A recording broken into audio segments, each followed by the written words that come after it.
शादी के मामलों में पत्नियां क्या करती हैं, अक्सर पतियों को फंसाने का फायदा उठाती हैं दोस्तों, और झूठे केसेस में फंसा देती हैं और उनसे पैसा ऐंठने की कोशिश करी जाती है, चाहे अपील किसी के द्वारा ही क्यों ना की गई हो। दोस्तों अभी रिसेंट में भी हुआ था कि पति ने तलाक का मुकदमा डाला, उधर पत्नी ने झूठे मुकदमे दायर कर दिए, उस पर ब्रीफ वीडियो बनाया, जाकर आप देख लीजिएगा दोस्तों। हाईकोर्ट का उसमें बड़ा आदेश पति पक्ष में आया था।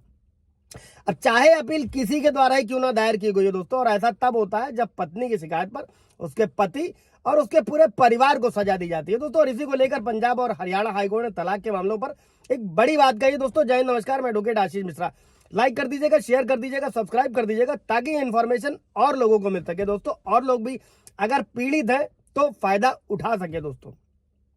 अभी दोस्तों कोर्ट ने कहा है कि वैवाहिक मामलों में पति को सजा दिलाने के बाद भी पत्नी उनसे गुजारा भत्ता मांगती है, जो बड़ा ही दुर्भाग्यपूर्ण है। दरअसल हाईकोर्ट ने यह बात एक पति के अपनी पत्नी के खिलाफ जो है तलाक याचिका फाइल करी गई थी दोस्तों, उसी के दौरान कही। और जस्टिस ने ये कहा, जस्टिस की बेंच ने ये कहा दोस्तों कि शादी के मामलों में ऐसा देखा गया है कि पत्नियां अक्सर अपने पतियों का फायदा उठाती हैं और उनसे पैसा वसूलने की कोशिश करती हैं, चाहे अपील किसी के भी द्वारा दायर क्यों ना करी गई हो। तो ये तब जब उसकी शिकायत पर पति और उसके परिवार को दोषी ठहरा दिया जाता है दोस्तों। मेरे भी कई सारे व्यूअर सवाल करते हैं, उनके मन में ये पीड़ा है, समझा जा सकता है कि ग्राउंड लेवल पर कुछ नहीं हो रहा है। आप धाराओं को और कानूनी प्रक्रिया को अगर अच्छे से समझ लेंगे दोस्तों, तो आप पक्का फतेह करेंगे, क्योंकि लोगों को जीत मिलती है और जल्दी भी मिलती है। कोई सवाल जवाब होगा तो कमेंट में पूछेगा। अभी बढ़ते हैं हम लोग वीडियो की तरफ।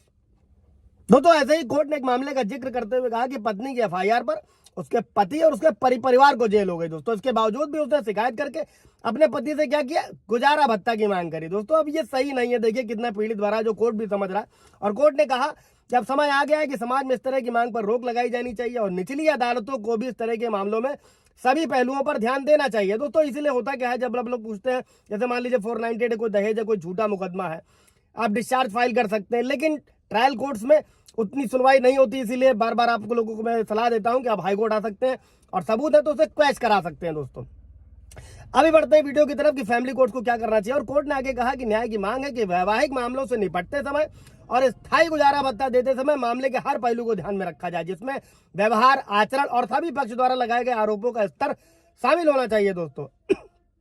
दरअसल होता क्या है दोस्तों, एक फैमिली कोर्ट के आदेश के खिलाफ अपील पर सुनवाई कर रही थी और जिसने हिंदू विवाह अधिनियम की धारा 13 के 1 के सबसेक्शन ए के तहत क्रूरता के आधार पर पति की तलाक की याचिका खारिज कर दी थी दोस्तों। मामला क्या था उसको भी समझिएगा कि पूरा मामला ये है दोस्तों कि डिस्ट्रिक्ट लेवल कोर्ट के एक जज ने अपनी पत्नी पर क्रूरता का आरोप लगाया और पत्नी ने इसकी शिकायत पंजाब और हरियाणा हाईकोर्ट में करी दोस्तों, और एक शिकायत दर्ज कराई, और जिसमें यह आरोप लगाया कि पति ने परेशान करने के लिए अपने आपराधिक पद का दुरुपयोग आधिकारिक पद का दुरुपयोग किया है दोस्तों। हालांकि फैमिली कोर्ट ने भी इस तर्क को ये कहते हुए खारिज कर दिया कि शिकायत तलाक की याचिका दायर करने के बाद करेगी, और फैमिली कोर्ट ने भी यही कहा कि पति अपनी पत्नी द्वारा क्रूरता को साबित करने के लिए विफल रहा और वास्तव में उसने उस पर क्रूरता करी थी दोस्तों। और कोर्ट ने दोनों पक्षों की दलील सुनने, रिकॉर्डों की जांच करने के बाद अपना फैसला सुनाया।